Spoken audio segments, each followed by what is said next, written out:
Hello students. Hello students. Welcome once again SDSVM online class Bata. Today has the last part of the chapter 7. That is the 10th part. Today we have discussed, and the 10th part has the most important part because we have discussed about the factory of protein. If we talk about the factory of protein, then we have considered in our mind that ribosomes को अगर हम नहीं रखते हैं और ribosomes के बारे में अध्ययन नहीं करते हैं तो पूरा सेल का निर्माण की जो प्रक्रियाएं हैं वो सारी अधूरी रहेंगी। राइबोसोम्स है क्या? तो राइबोसोम्स स्टूडेंट्स, तुमको मैंने एंडोप्लाज्मिक रेटिकुलम में भी कुछ बात बताई थी।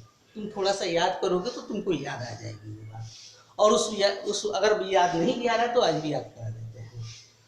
तो स्मॉलेस्ट स्फेरिकल पार्ट है, स्मॉलेस्ट सबसे छोटा और स्फेरिकल पार्ट है सेल ऑर्गेनल्स का, और इसको इलेक्ट्रॉन माइक्रोस्कोप से भी देखा जाता है। स्टूडेंट, मैं पहले वीडियो में बता चुका हूँ।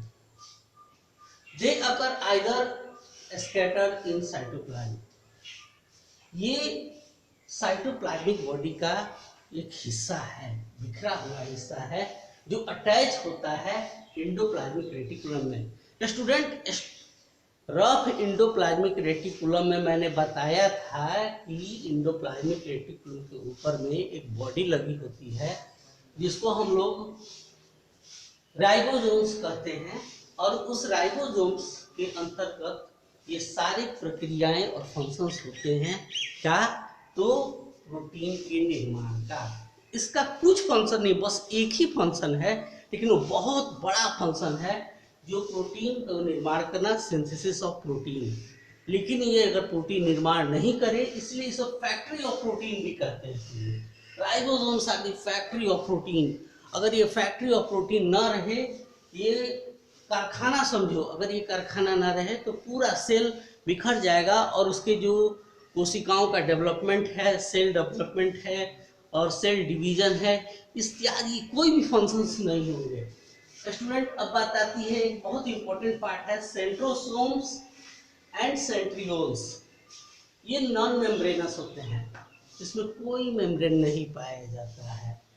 ठीक है, तो कोई मेम्ब्रेन नहीं पाया जाता है, लेकिन ये एनिमल सेल में ज़्यादा पाए जाते हैं और प्लांट सेल के छोटे वाले हिस्से तो एल्गी वगैरह में, लोअर प्लांट्स में ये कम मात्रा में पाए जाते हैं, नियर द न्यूक्लियस। और ये सबसे बड़ी बात ये होता है कि सेंट्रियोल्स और सेंट्रोसोम्स जितने भी होते हैं ये सारे के सारे न्यूक्लियस के नजदीक होते हैं। अपीयर्स राउंडेड, और दिखता है राउंड में, राउंड वाले गोलाकार आकृति में दिखता है, और मास कंटेनिंग टू स्मॉल माइक्रोसिलेंड्रिकल, और स्मॉल माइक्रोसिलेंड्रिकल दिखता है स्टूडेंट इस तरह से, मैंने हम बता देना चाहते हैं इस तरह से, ठीक ना? तो ट्यूबल्स जुड़े हुए होते हैं, तो इस तरह से ये जुड़े हुए होते हैं, और जब सेल डिवीजन की प्रक्रियाएं होती हैं तो उस समय जो सेंट्रियोल्स सेल डिवीजन के दौरान अपोजिट पोल के तरफ में माइग्रेट करने लगते हैं, जाने लगते हैं।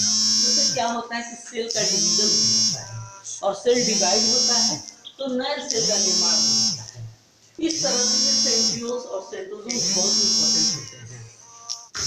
दूसरी बात कि इसका फंक्शन के बारे में अगर हम बात करें तो it forms a spindle fibre.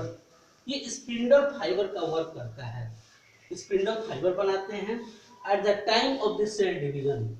जो फाइबर होते हैं, जब सेल डिवीजन का जब समय होता है, ये फाइबर स्पिंडल कर जाते हैं, टूट जाते हैं और विखंडित हो जाते हैं।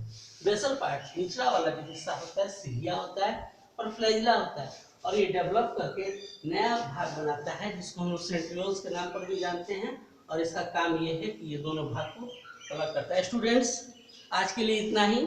अगले क्लास में हम चैप्टर 2 टिश्यू के बारे में पढ़ेंगे, और आप लोगों को होमवर्क है कि आप लोग सभी लोग डायग्राम बनाएंगे और विधिवत नोट्स बनाएंगे, और नोट्स बना करके उसको याद करेंगे, और कोई भी बात होगी तो आप कमेंट में बताइएगा। थैंक्स।